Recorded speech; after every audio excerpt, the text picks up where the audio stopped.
একাদশ শ্রেণীর রেজাল্ট নিয়ে আজকের সবথেকে গুরুত্বপূর্ণ আপডেট। একাদশের প্রথম সেমিস্টারে 35 থেকে 38 পেলেও দ্বিতীয় সেমিস্টারে 0। এই মুহূর্তের সবথেকে বড় আপডেট সংবাদপত্রে প্রকাশিত হলো। আজকের সংবাদপত্রে একাদশের প্রথম সেমি থেকে 35-এ 38 পেলেও দ্বিতীয় সেমিস্টারে 0। উদ্বেগে স্কুল থেকে শুরু করে অভিভাবক, শিক্ষক শিক্ষিকা, ছাত্রছাত্রী থেকে শুরু করে সংসদও। কি করে এরকম হয় তো বিস্তারিত জানাবো আজকের ভিডিওতে। সাপ্লিমেন্টারি ফের কি সাপ্লিমেন্টারি পরীক্ষা দিতে হবে পড়ুয়াদের, কি জানাচ্ছে সংসদ, কতজন পাস করছে কতজন ফেল করছে সম্পূর্ণ জানাবো আজকের এই ভিডিওতে। তো প্রথম থেকে ভিডিওটা শেষ পর্যন্ত দেখার চেষ্টা করবেন এবং বন্ধুদেরকে অবশ্যই ভিডিওটা শেয়ার করে দিও। প্রথমেই কি বলা হয়েছে চলো দেখে নিই। একাদশের প্রথম সেমে 35 থেকে 38 পেলেও দ্বিতীয় সেমিস্টারে 0। উদ্বেগে স্কুল। এমসিকিউতে যারা হিরো লং টাইপ অ্যান্সার লিখতে গিয়ে 0। একাদশ শ্রেণীর পড়ুয়াদের এমনই ফল চিন্তায় ফেলে দিয়েছে রাজ্যের প্রায় 7,000 স্কুলকে। সংবাদপত্রে আরও বলা হয়েছে উদ্বেগ বাড়াচ্ছে উচ্চ মাধ্যমিক শিক্ষা সংসদেরও।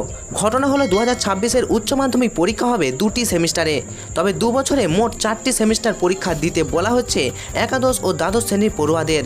প্রতি 6 মাস অন্তর পরীক্ষা হচ্ছে।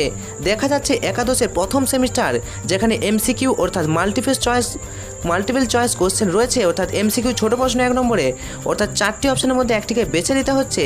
সেই পরীক্ষায় পড়ুয়ারা দারুণ নম্বর পেয়েছে, অর্থাৎ ক্লাস 11-এর প্রথম সেমিস্টারে পড়ুয়ারা দারুণ নম্বর পেয়েছে, পূর্ণ মানে কাছাকাছি নম্বর পেয়েছে। অর্থাৎ যেখানে বলা হয়েছে যে 35 থেকে 38-এর মধ্যে নম্বর পেয়েছে তারাই এবার দ্বিতীয় সেমিস্টারে 0। দেখো, অথচ বলা হয়েছে যে সেই ছাত্রছাত্রীরাই দ্বিতীয় সেমিস্টারে গিয়ে যেখানে সংক্ষিপ্ত বিস্তারিত উত্তর লিখতে হয় এক বর্ণও লিখতে পারেনি। ফলে ফেলের সংখ্যা এবছর প্রচুর, অর্থাৎ একাদশ শ্রেণীতে প্রচুর ফেল করানো হয়েছে বলেই বিস্তারিত জানা যাচ্ছে। স্কুলগুলি জানাচ্ছে অন্তত 1/3 বা তার বেশি ছাত্রছাত্রী দ্বিতীয় সেমিস্টারে ফেল করেছে।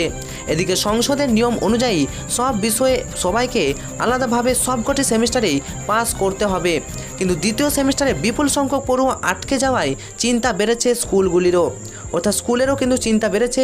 এত সংখ্যক ছাত্রছাত্রী ফেল করেছে, এদেরকে নিয়ে এরপর কি করা যায়।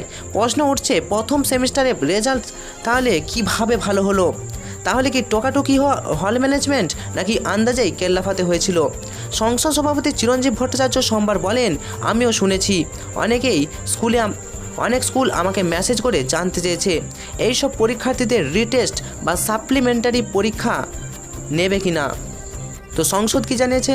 সংসদ বলছে আমি তাদের জানিয়েছি এটা স্কুলের পরীক্ষা, সিদ্ধান্ত তাদেরই নিতে হবে। কিন্তু তাহলে বুঝতে পারছো যে স্কুলের পরীক্ষা স্কুলই সিদ্ধান্ত নেবে তোমাদের পাস করাবে নাকি ফেল করিয়ে আবার সাপ্লিমেন্টারি পরীক্ষা নেবে, সেটা এখন স্কুলের উপরই নির্ভর করছে। সিদ্ধান্ত তাদেরই নিতে হবে। হিন্দু স্কুলের গণিতের শিক্ষক অশোক জানার কোথায় একাদশের প্রথম সেমিস্টারের সঙ্গে দ্বিতীয় সেমিস্টারে পড়ুয়াদের নম্বরে বিস্তর ফারাক। এমসিকিউতে যা নম্বর পেয়েছে শর্ট বা ডেসক্রিপটিভ টাইপ কোশ্চেনে তার ধারে কাছেও নেই, যা ভাবাচ্ছে সংসদকেও। কারণ এমসিকিউ বা ডিএকিউ অর্থাৎ বড় প্রশ্নে যে খাতা অঙ্ক কষে দেখাতে হয় অনেকেই সে নিয়ে কোনো ধারণাই তৈরি হয়নি, হুমড়ি খেয়ে পড়েছে, এমনটাই জানাচ্ছেন স্কুলের শিক্ষক শিক্ষিকারা। ঝাড়গ্রামের আরবিএম গভর্নমেন্ট গার্লস স্কুলের ফিজিক্সের শিক্ষিকা মৌসুমী বল্লভ বলেন, এমসিকিউতে সবাই প্রচুর নাম্বার পেয়েছিল, কিন্তু শর্ট বা লং অ্যান্সারে খাতা দেখার সময়ে মনে হচ্ছে ছাত্রছাত্রীরা পড়াশোনাই করেনি। আবার সল্টলেকের বেগম রোকেয়া স্মৃতি বালিকা বিদ্যালয়ের ইংরেজি শিক্ষিকা কাকলি বিশ্বাসের বক্তব্য, এখন দ্বিতীয় সেমিস্টারের রেজাল্ট দেখে মনে হচ্ছে অনেকেই প্রথম সেমিস্টারে উত্তর দিতে হল কালেকশন বা আন্দাজে ঢিল মেরেছিল, কিন্তু বিষয় না বোঝায় শর্ট বা ডেসক্রিপটিভ টাইপের উত্তর লিখতেই পারেনি। ফলে আর্টস ও সায়েন্সের 1/3 পড়ুয়াই পাস করতে পারেনি, অর্থাৎ একাধিক স্কুলের অনেক পড়ুয়াই কিন্তু এবছর পাস করতে পারেনি। তাহলে ফের কি সাপ্লিমেন্টারি পরীক্ষা নেবে?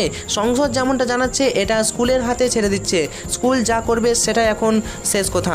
তো চিরঞ্জীব ভট্টাচার্য বলেন যে এই প্রবণতা ঠেকাতে উচ্চ মাধ্যমিক দ্বাদশের সঙ্গে একাদশের পরীক্ষার ওয়াটেজ দিলে হয়তো পড়ুয়ারা নিজেদের সংশোধন করত, যদিও তা সর্বভারতীয় প্রবণতার বিরোধী।